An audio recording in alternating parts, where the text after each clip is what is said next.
Good evening, ladies and gentlemen, boys and girls. We are back once again. Myself, Tony, Captain Team England, joined by Chris. Evening, Chris. Howdy. Hello. Sounded sexy on the new microphone. You haven't picked it up since last time. I've got that now. That's a nice little early birthday present, you know. And special guest this evening, we've brought in a celebrity to join us, seeing as Adam cannot be with us. Some recent house moving shenanigans. Will, good evening. Good evening. Thanks for having me on. No worries. So, Will, would you like to tell the world a little bit about yourself? This is not on our running order of things. I'm just going to throw you under the bus here and go, start talking. Yeah, great. Wasn't prepped at all. Okay, yeah, I can talk about me. I play Warhammer 40,000, and I play generally Chaos factions. And this year I'm applying for Team England along with a lot of other people, so we'll see how that goes. And yeah, I'm a regular at tournament events. I'm sure a lot of people have met me and said hi, and if not, then come say hi at the next one.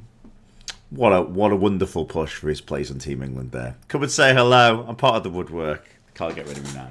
Well, you'll find that as we're doing more episodes of Into the Lion's Den, we'll be inviting some people who are applying for the team, going to events with the team, to come on and talk to us about what they've been playing, what they've been doing, how events have gone, and that's what we're going to do this evening. And we've got a lot to get through tonight. So we're going to talk about the Cardiff team event, which Will went to. We're going to go back to the Battle of Britain team event that myself and Chris went to previously, just at the end of October, start November. And then we're going to have a look at the Coventry Super Major that happened recently, and then probably have a little chat about why Sisters of Battle are ruining everybody's day, especially Death Guard Day, Chris. It's just stupid. Just don't get me started. Well, let's go right back to the beginning, and let's go back to the Battle of Britain team, shall we? So we took 3 teams to the Battle of Britain event last month, which was the kind of Team Wales WTC fundraiser event. 10 teams, 6-man teams. WTC Terrain, WTC Missions, New Marine Codex just out, and we went, and we were hoping for an England 1-2-3. And we got an England 1-2-7, was it? 1-2-7. I think it was actually 7? 1-2-6. I think Did you scrape 6? We scraped 6, and we're very happy with that. Thank you very much, because it meant that all of the Welsh teams were below us. Yes. Bad times. Dear. Why don't you tell us about your event first, Chris, and how your team went on? Yeah, so my team, we did well. I think going into it, you know, after the whole Manny debacle with him joining Robbo's team last minute. Super sub. I think we're aiming for second. We got second. Great. You know, there was no major shocks for us. I think we went in. We won the games we should have won. We lost the game we should have lost. Although in that round we had the best pairings you've ever seen via Mr. Tony Chu himself. That's because they called me over, Will, and they went, "We want to do mystery pairings because it'd be more fun." And I somehow paired it perfectly for Chris's team. Couldn't see what any of the lists were. I just gave him the best possible. I gave him that like golden thread that if they followed it, they could win. And somehow we didn't follow it. We didn't follow it. No.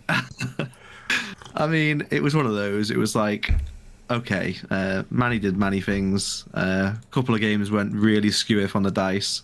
I think the biggest swing was Nathan and Robbo's game. I think Chaos Knights into the Dreadnought Marine. Chaos Knight attacking Defender Space Marines in a reasonable mission, and it ended up being a 20-0 to the Space Marines with a tabling of the Knights. And was it 20-0? Yeah, the Space Marines lost. If it wasn't 20-0, I think it was 18-2. It was 18-2. Yeah. Oh, sorry. Yeah.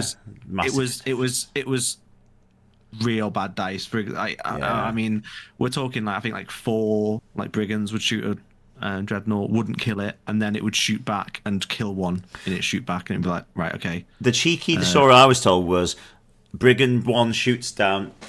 Brigand 1 shoots a Redemptor, doesn't do any wounds. Brigand 2 shoots a Redemptor, takes it to half wounds. It shoots back with its overcharged plasma cannon with the strat. Goes 4 hits, 4 wounds, 4 failed saves, kills a Brigand. Yeah.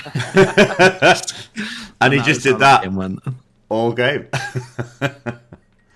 That's when you play something like Chaos Knights and you get those swings against you. That's really tough because there's nothing. Your army can't do anything different. It just walks at people and shoots. I don't enjoy that kind of style of list personally. Yeah, For some that might say reason. that it's you get what you deserve when you play Chaos Knights. Oh, somebody's been hurt by the Chaos Knight list before. Have you never been a Knights player, Will? No, not myself. Yeah, sometimes I'll ally in a knight when when I'm building a fluffy chaos list, but often they don't see the actual table at tournaments. I took it for WTC once and I hated the experience. I did it for the team because we needed a Knights list, but never again. So apart from that round, good event. Yeah, it was a really good event. So really nicely well ran. It was a nice little venue there. So yeah, definitely good. And that's the Lead Belt Gaming Arena in the centre of Nottingham. Really nice place, actually. I was trying to think of the name. No, that's okay. No, that's okay. I got you back, baby. And they no, it was a really great venue actually. I said to Gaz, the Welsh captain, on paper it looked like it was going to be really hard to park, really hard to get to. It was great, really, really good. I would definitely go back there. Probably not one of the nicest suburbs in Nottingham. However, it was it was for what we needed. It was great, and there was loads of places to get food around that was easy to travel to. So that's all the things you really want. Well, obviously, because you guys came second, my team came first, and we shouldn't talk about the event anymore. Yeah, that's not what happened. No, so Robbo's super sub team that was Robbo, so Matt Robertson, Manny Chima, Nassim, and then Courtney Rhodes, Ralph Harbison, and who was the last one on their team? Pass. I'm bad. Over to you, Will. I don't remember. You weren't there. I wasn't. They hold didn't on, have I can Kyle. Up now. You had Kyle. They had Ed. No, we had Ed. You had Ed. Hold on. What were they? England Lions? Crusaders? Which one were you? We were Crusaders. They were Lions. Okay, Lions. Oh, I'm going to give myself a great editing job to do later. Courtney, Manny, Marcus. Robbo. It's Marcus. There you go. That's Marcus. And so the last player was Marcus. There you go, remembered. So they had a nice mixture of WTC players who were very experienced, and then some newer players we wanted to see as well. So they had a really good event. They didn't drop a round, and they came out first. We had a reasonably good day one. We had a draw into one of the Scottish teams who were just. We had a couple of games swing in our first round where it was like results that were down as a 14 or 15 for us came back as a 6 or a 7. And like in an 8-man team, you could absorb one of those in 8-man teams if everybody does okay. In 8-man teams, if 2 of those go that way, it's really bad. 3, you're probably drawing or maybe even losing the round. 6 is really hard. And that was really the story of the weekend for my team. I was playing the Space Marine Iron Hands list, and I was just pretty much throwing myself out first under the bus, so I played a lot of chaos. But yeah, I mean, the premise was I had 4 new guys for the team, all wanting to show me they were really good. So they picked their list, they gave me their matrix, I put them into matchups they said they were going to win, and then the job was for them to win. And I think that's a bit of a double pressure, maybe being on my team as the captain, the guys picking the team, as well as, okay, and here's Manny Chiba, or here's Nasib, or here's Robbo, do you know what I mean? Who are names that these guys know quite well. Innes was there from Team Scotland, Brian Seat was there from Team Scotland. There's some other big players in other teams that are really good at 40k. It wasn't an easy event. I think lots of people were surprised as well that maybe we're in singles, another player will give up or stop playing points. If they hadn't done a WTC scoring event, that players were pushing to get 5 points, 6 points, 7 points to get the extra little objective, and they were losing points in their differentials because they thought, well, that guy will just roll over. Oh no, he's done this, he's pushed this unit here, he's gone this direction. So it was a big learning curve for my team, where I think maybe yours and Manny's teams, Robbo's teams didn't have the same curve. But our day one wasn't terrible. I think that's fair to say. Yeah, we came in to play you guys in the afternoon, but we played the other England team in the morning, and that was the story of the 2 rounds. I got my predictions, but nobody else managed predictions, and it was on the scores. It's the classic, we were playing still to podium in the last game against you, but it's the classic that if you lose that game, you go off, well off the podium, and somebody sneaks into third. Terminator's too strong, Tony. You just can't deny them. Yes. That's what Chaos, happened in that round. I'll let Will leap in on that one. Chaos Space Marine Terminators with Abaddon, Will. You love that unit? I think that it is. Okay, fine. So what Chaos Space Marines have is a lot of really great stuff. Will was going to be polite there, and he's decided he's just going to tear you a new one. I'm settling in. I'm that meme with the popcorn, Will. Go. So I mean, like, you could buy so many great options like a Cursed Cultist or just another Forge Fiend or something. Or you could spend like, what is it, 500, 600 points on this unit. It's 700. Thanks, Will. Yeah, there you go. Well, I mean, that's my point made, isn't it? Yeah, but it for me, all the other CSM lists at this event, other than Manny's, reeked of singles, like utterly reeked of singles play, and that's where that's why I just didn't see when we spoke about the lists before. It was like all these little rubric units, and I'm like, what differential are you pushing with these guys? Evidence, none. No, I do get that. And it was just like, ugh. So that's what the Terminators did in the games. Like, okay, it's worse into some matchups. Totally agree with that. But in the matchups that I got into, it absolutely just destroyed people. I think it's a playstyle thing. I think it's interesting to interesting to hear you argue it there, because I think that maybe that's you've been to WTC, taken a list that had a brick unit, taken it out, missed the brick unit. So then you brought your list to this event going, well, I'm going to play in a certain manner with the brick unit. Whereas I played a game against Will last night, and we were just, I think that would work quite well in WTC as well, because it doesn't really care for terrain too much. You've got the Cursed Cultist bricks, very durable, and even if they do get a hit, they actually wiping them out to the point where they're not going to affect the game is really difficult unless you've got a perfect list and still some good dice. So, because we talked a bit about that after the game. So I think that you're right. I think there are lots of singles lists, and I think that is always going to be the way. It's quite a new addition still, when there haven't been that many big tournaments. Been LGT, the COV Super Major was after, and then maybe some RTTs and things where people come back from the WTC in the summer. Lots of ideas to go through, but maybe not a nice clear meta. Well, my team, I wasn't unhappy with my team's 6th/7th place, but I think that's not the point of the events. We ask everybody in the England application system this year to go to a team event so we can see how you do in a team event, so you see how you prep for it, see what kind of list you bring. It's all just useful information for me. So I think we definitely go again. Guys are going to try and do another one for the WTC, so that'll probably be a stronger, if not fuller, England team that we take. Just to get the practice in. Yeah, is that going to be eight-mans? He's looking for a venue first, I think, before he confirms. But the plan is to go down that route. That will be good. That is, I think the only learning point I've taken out of that is I find Ironstorm boring to play Marines in. It's going to be, it's just a list. It's a list trope you're going to have to learn, isn't it? You guys, you're going to have to go to a tournament. You're probably going to play some sort of Marines with Whirlwinds. Yeah, exactly. I think that's just the meta now, right? It's just this indirect is all over the place, so yeah, you just gotta sort of plan for that. Well, let's talk about planning for that, because the week after that, I committed to going to that event so I could take a big group of England players, but we asked lots of our England players, like I said, to go to a team event, and lots of them went along to Cardiff, and they went along to I'm just going to make sure I get the name of the events right now.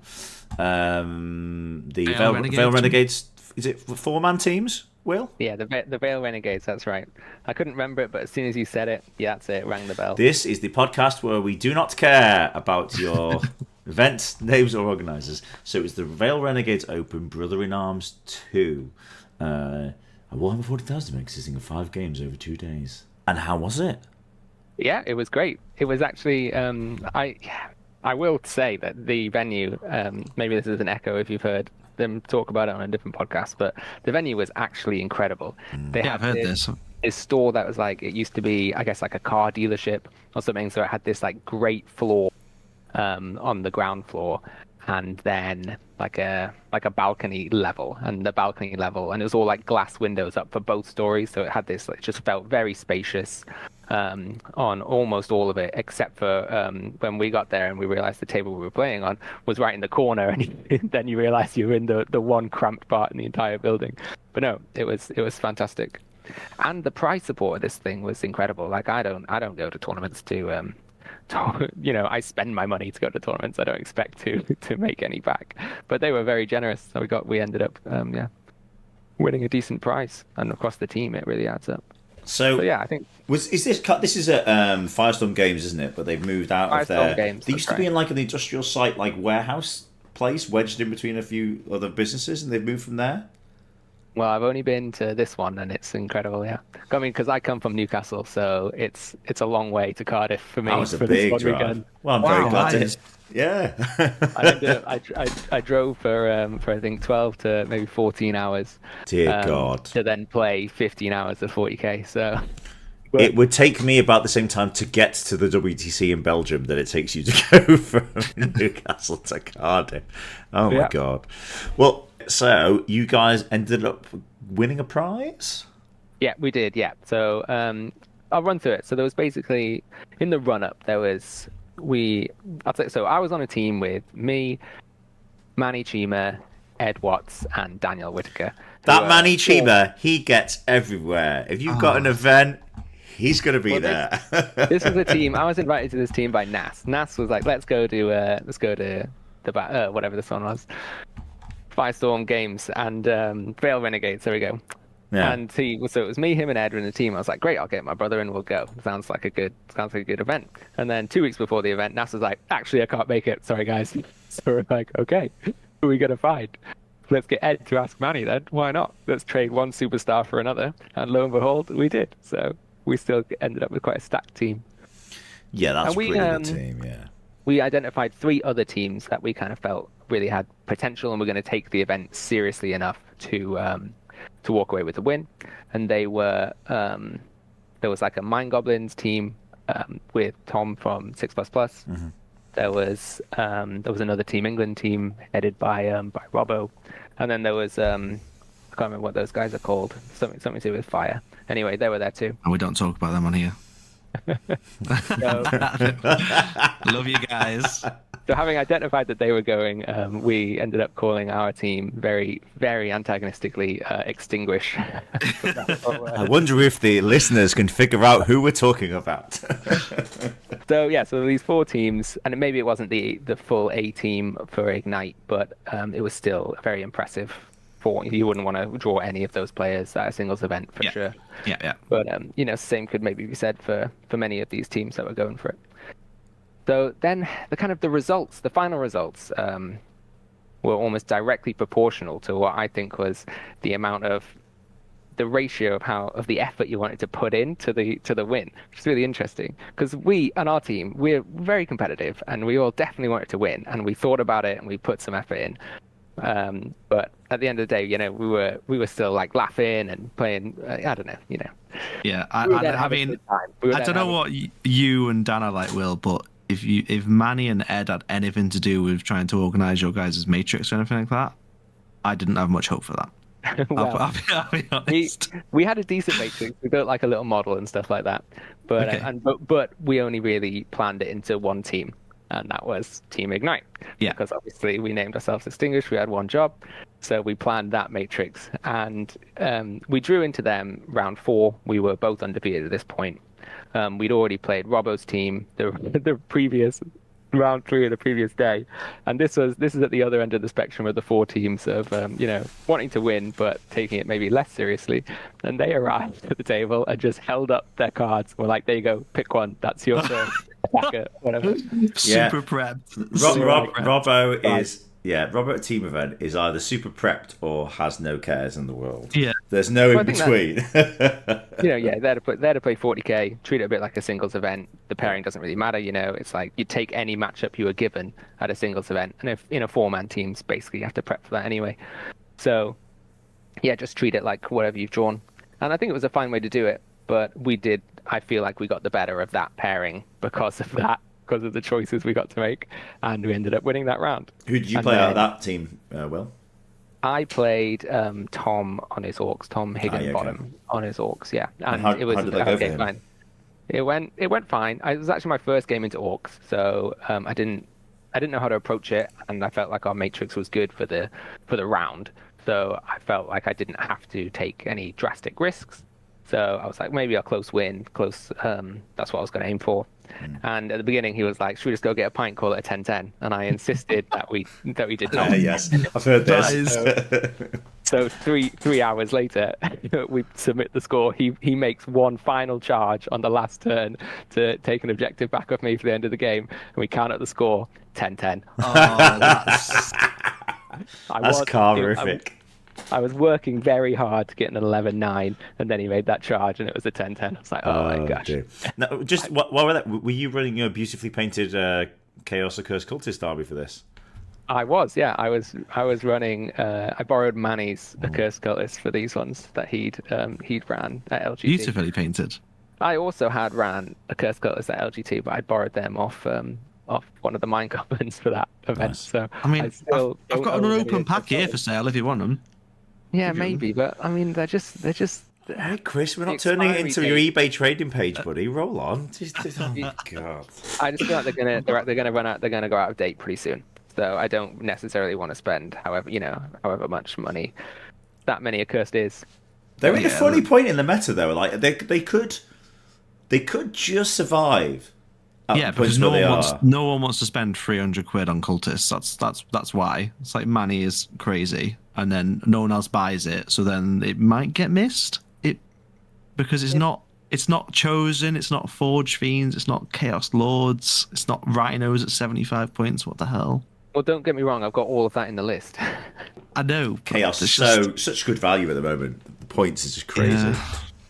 But the thing is, if CSM get nerfed in every other place and accursed don't get nerfed, then three. That's the only list. Isn't Yeah. an army. It isn't Yeah. an army, right? You need to have the support of the insane firing platforms and stuff like that. It's like, sure, it's durable, but it's not going to table your opponent. So you've led us through some exciting games. Smash one of the England teams. It's you, Extinguish versus Ignite. Here we are in the final How did it round. go down? And it was on the morning of the second day, and we were feeling pretty confident.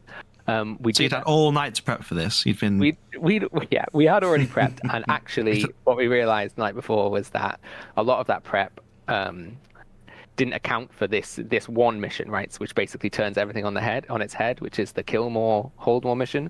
it's a big change. Yeah. It's a very different game. It's like suddenly you're playing 8th edition again, and you have to think about things totally differently. We, as a team, had actually thought about this as well, and we had a sort of skew team in which we had 3 horde armies. So then, if another team, if another team had had like an anti-horde army, then fine, that he can take out one of us. But then we've got 2 more, So it's like no other team is going to be able to. We thought deal with 3 different horde armies, and we were basically right across the event.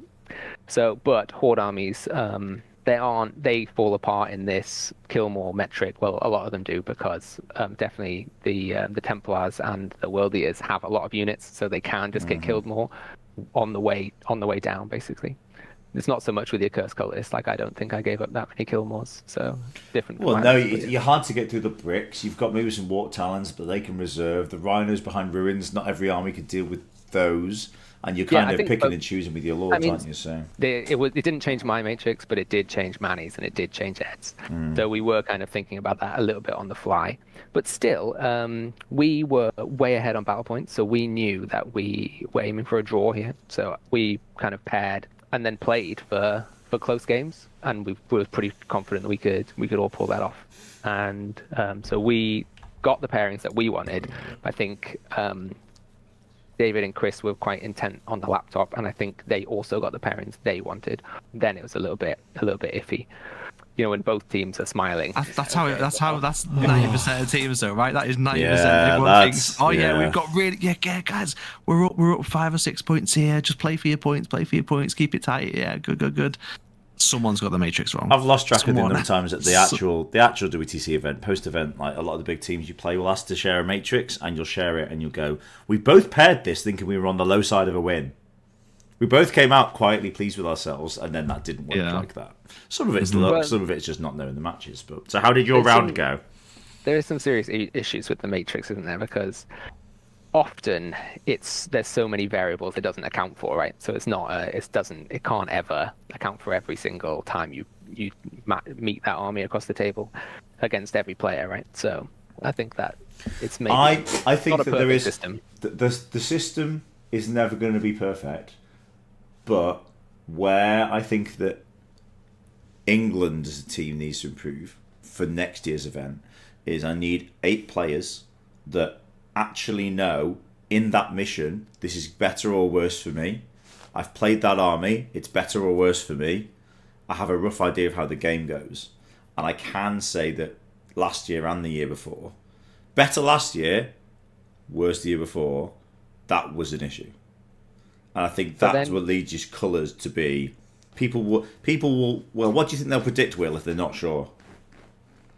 I think low, right? Yeah, they'll predict a low draw or a low score, and then other people have to pair into things where that person could have played it and got more points, or See what you're saying? Yeah. or worse, somebody who genuinely is bad into it takes it and it dives. It definitely has its uses, but it's just you can't think that, oh look, we got all yellows, we're gonna win. You know, you have to be like, well, this player might play it differently to everyone I've ever met before, and oh look, they've done something I didn't expect, and now my matrix is totally different. And now at that point, you're just playing 40k, right? And that's great.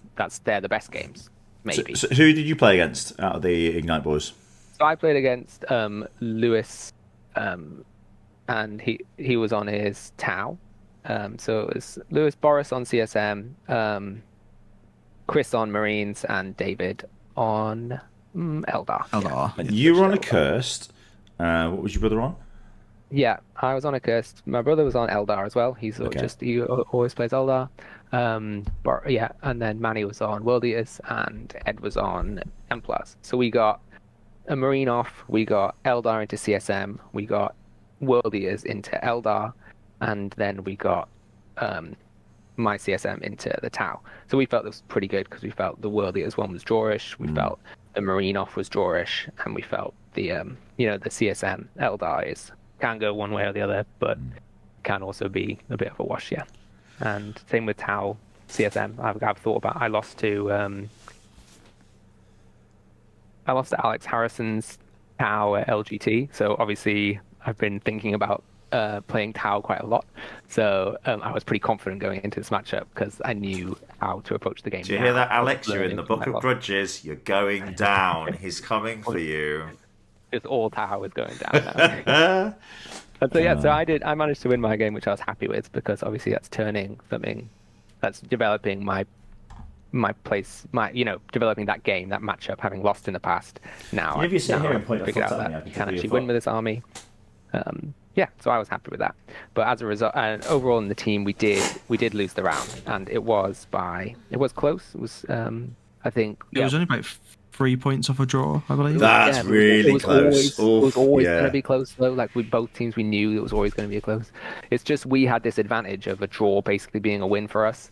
So it was, it was a bit of a bummer, but I'm not unhappy. I think that it was a really great event, and my game, and definitely next to me was my brother and Boris, and they were having a great time. Me and Lewis were having a great time. Yeah. Teams helps to take some of the sting out of it, where if you travelled all that way and you spent all the time writing an army, or you'd maybe spent all that time practicing, or you'd sacrificed financially, personally, whatever, to get yourself there, sometimes it could be a bit much, and that could all play into the mindset in games. I think teams just helps to diffuse it because you're there with 3, 4, 5, 7 other people who can just have a laugh with you, chill about it, commiserate. That is another side of the team events. I know lots of players come back to the WTC and other team events for. Yeah, I can see why it's a lot of fun. So in the end we did that. Yeah, it was second place. That was our 4th round, and then in the 5th round we did play the Mind Goblin / 6++ team for the last one. So basically we did end up playing the other 3 teams that we thought were in the running, and I think in the end we came like first, second. I don't know if they were 3rd and 4th, but we were all high up there. Yeah, 2nd overall, and we walked away with some decent prizes for silver.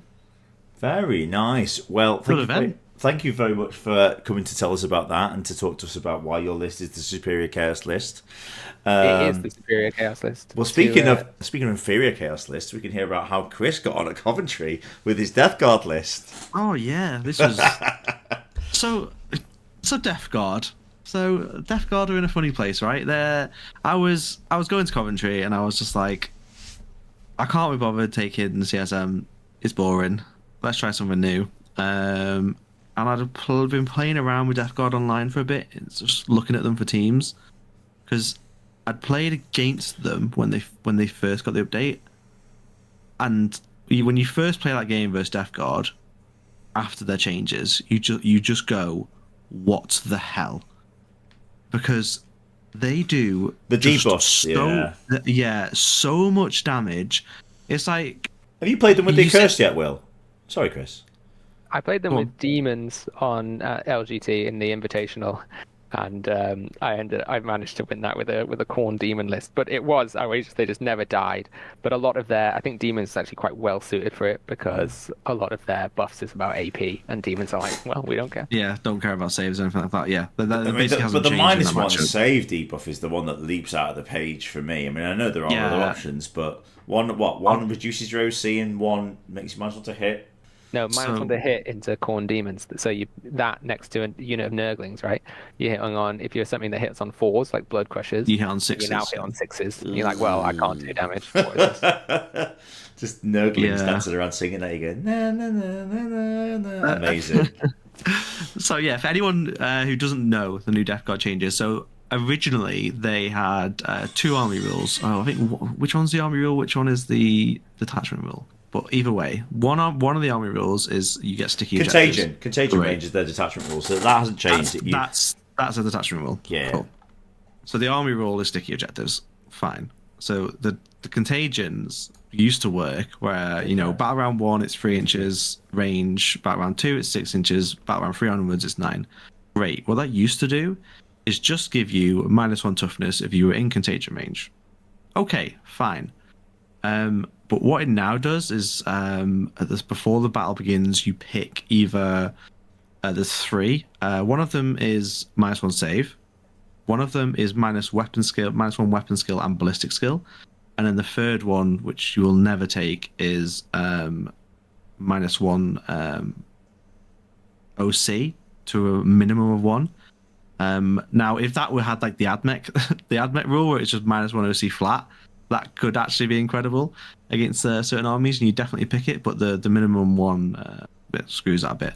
So I took -1 save in every single game other than one, and the one that I didn't take it was a mistake, and I should have taken -1 save.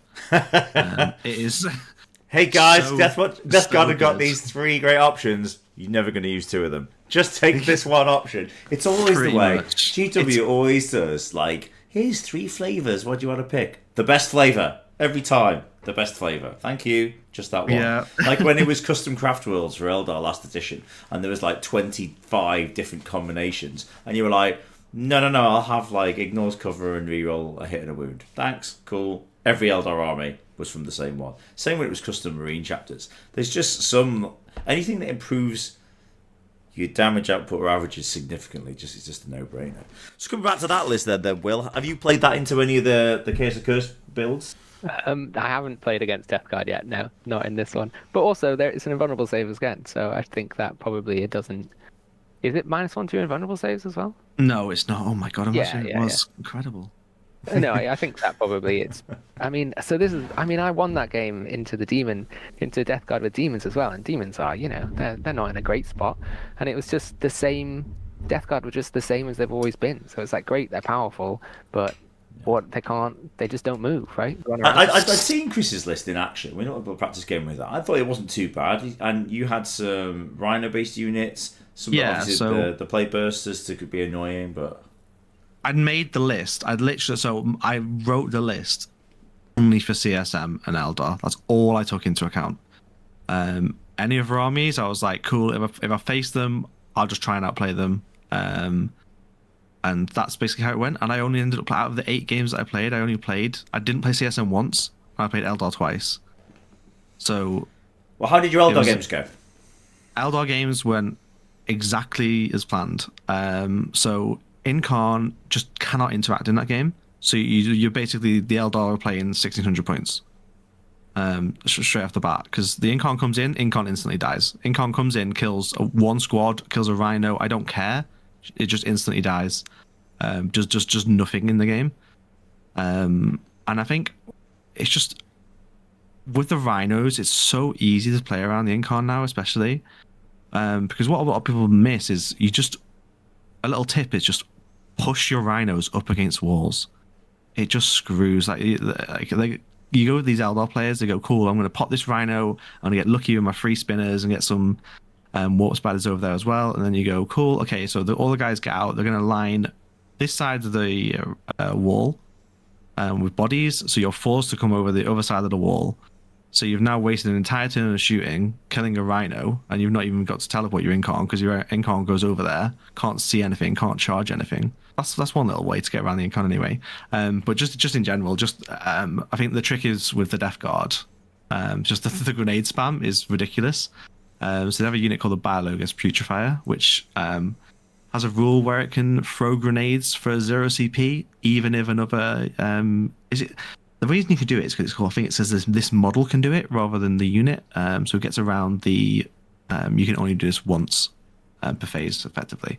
So you can truck out 4 lots of grenades in a turn. So that is on average a dead Incarn before you've even rolled any other dice, any shooting attacks, any charges, nothing. Just dead. Oh, don't start on your dice and averages and grenades. I played Will the other night and he went to me, "Oh, I've never used the grenade strat and got more than 2 wounds." Got 4 wounds straight off, and I'm like, "Don't be that that's guy." Just how it goes. That's just how it goes. So Averages. So average my backside.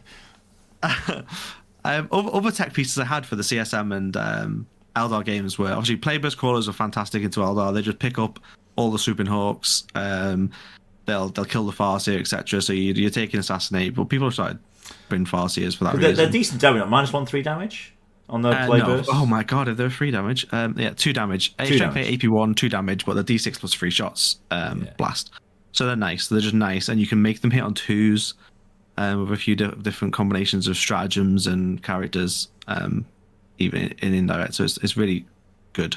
But the other tech pieces I got a lot of questions about were the Hellbrute and the Predators, and like what are they doing in the list? So the Hellbrute is there, and I took it with a plasma cannon purely because I'm thinking of Chosen and Wraithguard. So generally, if you're playing versus Eldar Wraithguard as Death Guard, they can just come out and play it. They can hold the primary with the Wraithguard, but they couldn't versus my list because as soon as you stay out and you don't phantasm behind the wall, you are dead. Because the Hellbrute has a rule where when it shoots and it hits you, you count as in contagion range. So you shoot a plasma cannon at it, even if you don't kill anyone, you're not bothered. Because all of a sudden now your Wraithguard have a 3-up base save. You're now in contagion range, so it enables some stratagems. And one of the stratagems you'd use is ignore cover. So anything that is within contagion range, you can ignore cover on it, and you get heavy, but you don't really care about the heavy part. So then when your predators line up with their autocannons, you go, okay, so this first predator's going to shoot, and there's another stratagem that you can use to get extra AP. So now this AP 1 autocannon versus 2-up save Wraithguard gives them a 6-up save. And the reason that works is obviously they go from a 2-up save to a 3-up save from the contagion. You're ignoring cover, so your AP 1 goes to a 4-up. And because it's a predator, it gets extra AP versus infantry, takes it to a 5-up, and then obviously the stratagem you spent takes them to a 6-up save, which just absolutely shreds them. They just go through them like butter. Like the 2 predators will pick up the entire unit, basically, or enough of them that you just don't care. I love the combos that people come together just to tackle Wraithguard. What a unit! There's the unit. If there's a points change, that unit just needs to get in the bin.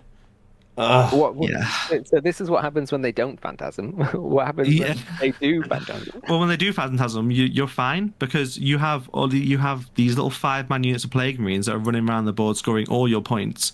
You'll just deny them all the primary in the world, and unless they're coming out to fight you, they're not going to deny your primary. So you generally just win. At least that's what I found in my TTS games online. Then tell us, Chris, the story of your Coventry GT. Did you generally just win?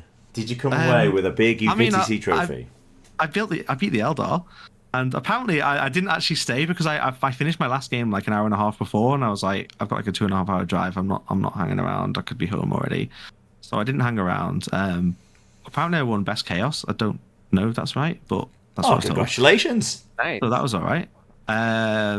But yeah, I went 6-2. I lost 2 games. So the first game that I lost was just so I played versus Wrath. It was Grey Knights, and this is a game I should never lose. And I lost it because I was trying to be too clever. It gave me an option on turn 2 to just absolutely crush him. And rather than just going, oh, I can just win, I went, no, I'm going to crush him. I and it just didn't work. It just backfired. So I left like one Terminator alive on one wound, and then there was another Paladin squad which I failed some charges into, which then stayed alive.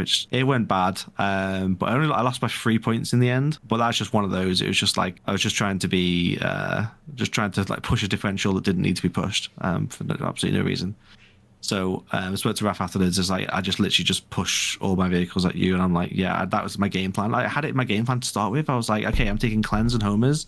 I'm literally going to sit on all these objectives and there's nothing you can do because Grey Knights can't kill vehicles. I think I had like 6 or 7 vehicles in my list. So I was like, right, okay, cool. There's the game plan. Throw it out the window, turn 2. Brilliant. Well done. Silly play. But Raf did it perfectly. Raf had his turn 1, went, okay, saw how the game was going to go. He just played it like Grey Knights normally play. I was like, he's auto losing. And then he went, okay, I know I'm going to auto lose if I play like this, so I'm just going to shove everything forwards, and if you don't kill it, then it's a problem. And then that's what happened, basically. So well done for Raf for spotting that, to be honest. Did really well in that game. Well, so all wasn't lost. You lost one game, but in a big lost 8 or 9 game. 8 game GT? 8 round. 8 round GT, because it was 3 day super major, or you could drop out and do the 2 day at Coventry, couldn't you? If you lost in the first day, I believe so. Yeah. So who was your second loss into? Yeah, so I lost to Jack Tight playing Sisters, and this was game 7. Yeah, this was the first game on the last day. So I was sat up at night and I was like, what the hell do Sisters do? And then I imagine Jack was sat in there in exactly the same scenario and going, what the hell did F God do? Unfortunately, I sort of miscalculated that game a bit, and it was a bad mission for me to start with. The terrain, like the Death Guard issue is they're still super slow. So they're still just 5-inch moving guys. There's no speed to the list. You were right, Will. You were right. there is no speed at all. So the issue I had was it was priority targets, which is the one where you get basically 25 points on primary if you go second in turn 5, which is just a bad time because you get 10 at the start of your turn, then you can get 15 at the end. So I obviously went first in that game, and then I had no speed to deny him primary ever. So no matter what happened in that game, he was going to score max primary, and then he's going to score secondaries really well because Sisters just score secondaries incredibly well. We had some great conversations on the Saturday night where I was in a chat on Discord and Chris popped in and started looking at this, and I'm like, do you know what these do? And I'm like, I've played this. So at Battle of Britain I played this, Chris Mills, one of the Scottish players, with the Sisters. And I think I'd had to look over the book. I had an idea that the Archiflagellants were really good because they'd won the big GT somewhere in America recently, hadn't they? What was it? Tampa was it? Tampa, yeah. So they won a big GT, and I'd gone and looked and seen the core of it, and I'd been like, he's got 30 Archiflagellants, right? What the heck do they do? And I've talked to a few Sisters Battle players since then. Like the Exorcists are swingy, and the other units have some tricks, but really the flying forward combat unit is those Archiflagellants because the whole Sisters buff is as soon as a unit loses a model, it gets +1 to hit, and if they're below half strength, they get +1 to wound. Oh, I know about the +1 to hit, Tony. I'll tell you about that in a second. Oh yeah. So we've got a little story about this. But we were talking about it, weren't we? And we were like, it didn't look too bad on paper. So go on, I want to hear. So just to carry on from the story, so the night before we were all talking. Oh, you definitely want to take Assassinate versus them because he wants to keep bringing his characters back and all this. And I'm like, okay, that sounds like a good plan. I'll take Assassinate and Homers. Don't take Assassinate. So I go first. Turn 1, I'm like, right, okay, I've got to do something here. So I went, right, I'm going to be quite aggressive. So I pushed out some Predators and some Playburst Crawlers were flying up the board. I was like, right, okay, I lined up a bunch of las cannons and entropy cannons. Like, right, feeling good. So I pop an immolator. I'm like, yeah, nice, good job. What happens? It blows up. And I'm like, yes, it blows up. You're going to take loads of damage. No. That is not a good thing to happen in the middle of a Sisters army. So his entire army, this was 3 Exorcists that were stood around this immolator, then take D3 mortal wounds. So obviously I'm thinking, yeah, great. Oh no. Then you realise what their army rule is, where when they're below starting strength, they get +1 to hit. So now you have 3 Exorcists from turn 1 that are sat there hitting on 2s for the entire game. Fantastic. That is just what you want. And that was the story of that game. That just went horrifically because the Axis were just super powered up then for the rest of the game. So I was putting 5 Marines out, and they just picked 5 Marines up, no problem. So yeah, I beat that list losing. because I popped transports, and I don't think my opponent was aggressive as he needed to be. To when I played, so my battle equipment list was like impulsors with desolators to get my lowest line of sight. So he needed to come out and commit at me. He didn't. So did that allow him to just come out and push into your army, throw units everywhere? He could just trade then. At that point, it was like, cool, he can just move out. So UKTC also have an FAQ that makes sisters even more powerful, whereby when you use a miracle dice for, say, a charge, so you substitute 1, you use a 6, say it's a 9-inch charge, which is the exact scenario that happened in this game. He rolled a 2. I'm like, cool, you fail your charge. When you re-roll, you've got to re-roll both dice, right? He's like, no, UKTC have FAQ'd it, that you can keep your miracle dice. So a 9-inch charge for sisters is now a 3+ re-rollable, which is obscene. And then the other thing that caught me out a bit with the sisters is I was like, it was just like turn 3, I think. I was like, cool, his 10-man battle sister squad is out. There's 2 characters in that unit. I was like, right, I'm going to kill them now. Because I could line up a bunch of guns on them. I had Typhus do some mortals to start chipping away first of all. And I was like, right, they'll die. And then at this point, I think he had about 15 miracle dice, something like that. I start shooting him, and he just turns around and goes, just so you know, I can make every single save from now on. Yeah. I'm like, what do you mean? I'm like, you just got a bunch of, yeah. So the combination here is this 10-man battle sister squad has a Dialogus in it, and the Dialogus has an ability where anytime you use a miracle dice, the value of that is changed to a 6. And I'm like, okay, fine. But then when you combo that with the Triumph of St. Catherine, who sits within 6 inches of this squad, and then they go, okay, so Triumph has a rule whereby you can use an infinite amount of miracle dice, not just the one limit that normally is in place. You can use an infinite amount. So like how you used to with Eldar, when you'd go into the Incarn and you'd be like, right, Incarn, take 10 saves. And then they'd go, not even going to roll a dice. See you later, mate. There's 10 saves for you right there. This is exactly what happened in that sister squad. They just go, save, save, save, save, save, save, save. Oh, God, I can't kill a thing. And they just churn. They probably take 1 casualty, though, just to get the +1 to hit, you know? Yeah, well, he was like, I was like feeling good. He was like, because I'd got them down to like 3 or 4 models, and I was like, oh yeah, I'm gonna kill him easy here. I'm like, and then that's when he goes like, nah, no, you're not. This just starts going pass, pass, pass, and I'm like, oh, this is, I've just wasted an entire shooting phase. I feel bad. So was it a close game or a big crushing game then? Did that swing? It was quite. I kind of knew by turn 2 that I couldn't win. So I just started doing silly things. I don't think I lost too much. I think it was like 15 points or something in it. I'm just going to stop us there. Wasn't massively. Is there a snoring animal, dog, wife, my partner? God, sorry. Who is it, Chris? It's my dog. Do you know what?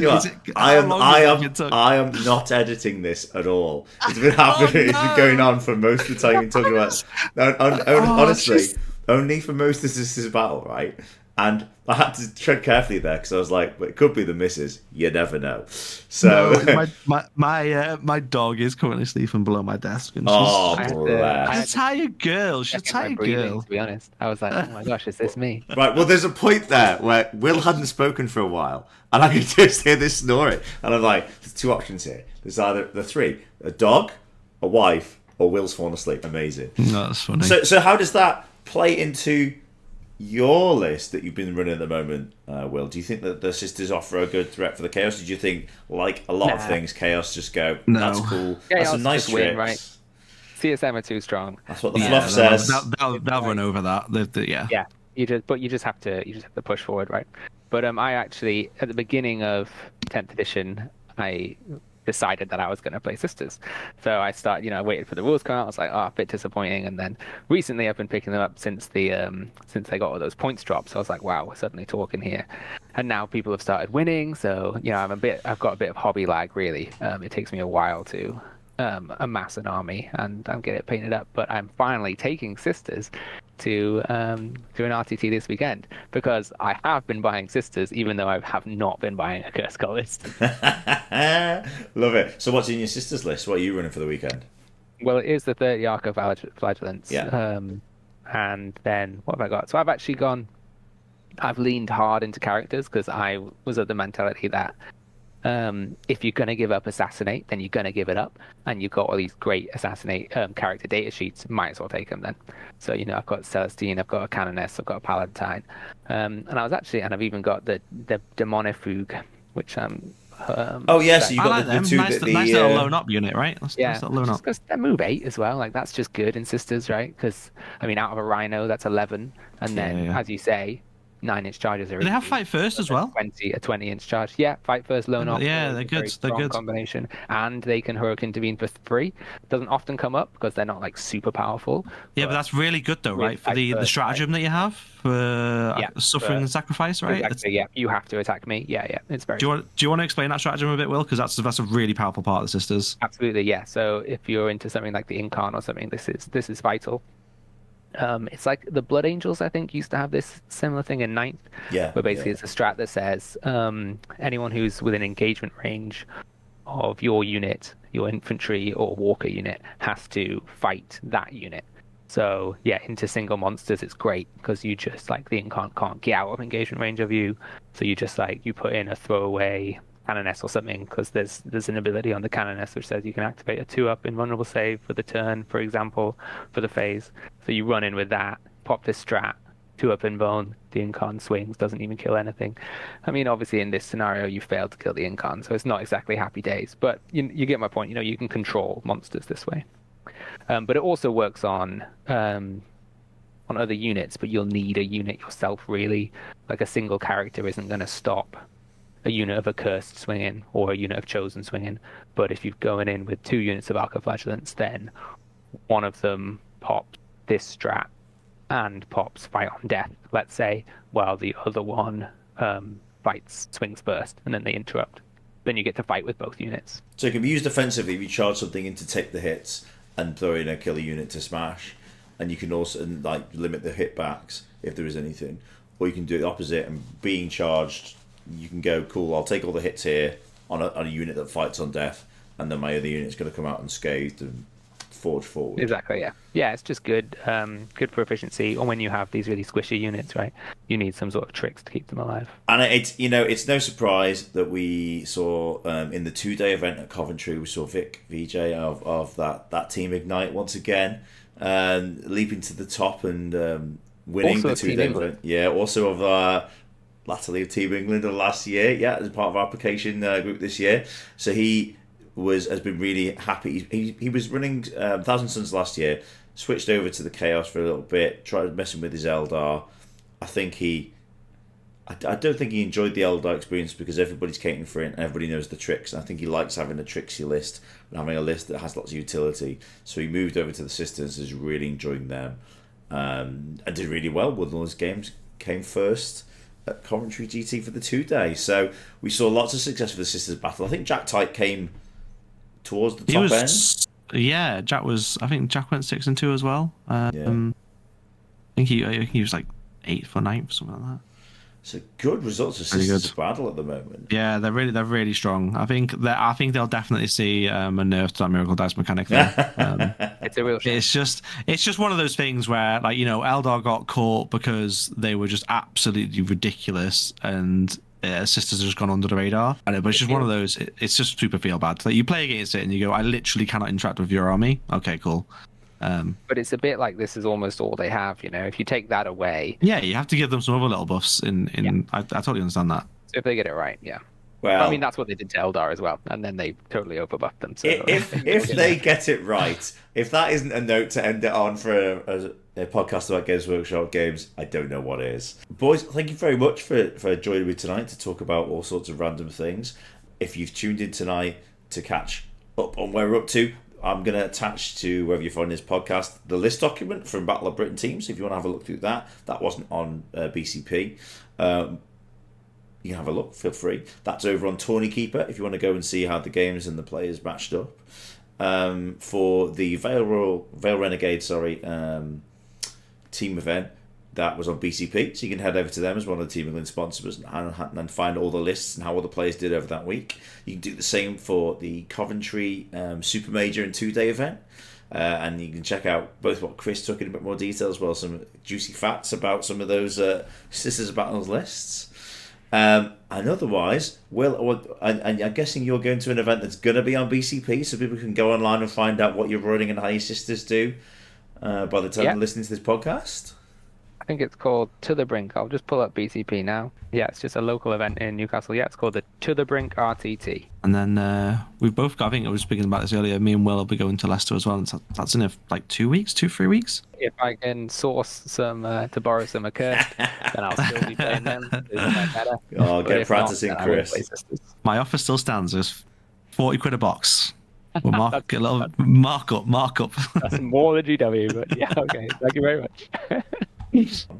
And heading into Christmas, we hope to do some sort of Team England kind of meet up and gathering. We'll have a little bit of a chat where the meta is, and obviously we'll come back, I think, with another episode next couple of weeks to talk about, as we record this now, the World Championships of Warhammer 40,000. It's done a really good job of kind of reinvigorating a lot of tournament players to go, you know what, I do want to go and do well and win a GT. I know people want to win GTs and win events anyway, but there's something special, isn't there, just about GW ran events. I mean, they might not be the best, but it's like you just want to be there, right? It's just big FOMO. So we'll come back to that one. And before we go though, quick question, Chris: what faction is gonna win the World Championships of Warhammer 40k? CSM. Come on, Manny, you got this. Oh, Will, what do you think? Well, I mean, me and Chris both play Chaos, so I mean, I also think it's going to be CSM, and because Chris chose Manny, I'll choose Boris. Yes, Boris. Yeah, Boris is singing. Yes. He's an excellent player, and he's just a charmer as well. So I'm really rooting for him and Manny. I think it's going to be an oddball list. But I've seen some lists, like some of the guard lists, some of the wacky Tau lists. John Lennon is somehow sneaking through with that Space Marine list though every single time. Yeah, don't ever rule John out. And John is such a good player. He's so meticulous. I wouldn't rule him out of it, but I'm hoping I'm going to side with we're going to give a CSM clean sweep here, boys. We all think CSM. We've got 2 boys as of recording this. I think they're in the middle of game 5. So we've currently got Boris and Manny still going. So come on, boys. So if you are tuning in and you haven't found out about that event, go sniff around the Warhammer community, come over to BCP. You can find all the lists, all the players. All the players over the last 12 months who won a golden ticket from a GT from all over the world. And it's been really exciting because what they've done is divide it into pods. I'm not going to talk too much about it today. We'll come back to it another time. And there's plenty of stuff about there to go and read about it and lists to delve into. Thanks very much for your time, guys. I'll speak to you both soon. Well, that was great to have you on tonight. Great, yeah, thank you very much for having me. And Chris, so much better with an actual microphone. I've got the full HD quality sound of a dog slowly drifting to sleep under your desk. Can we just put a picture up of her on that can be our... Send me that picture right now. Night, guys. Bye-bye. Night-night.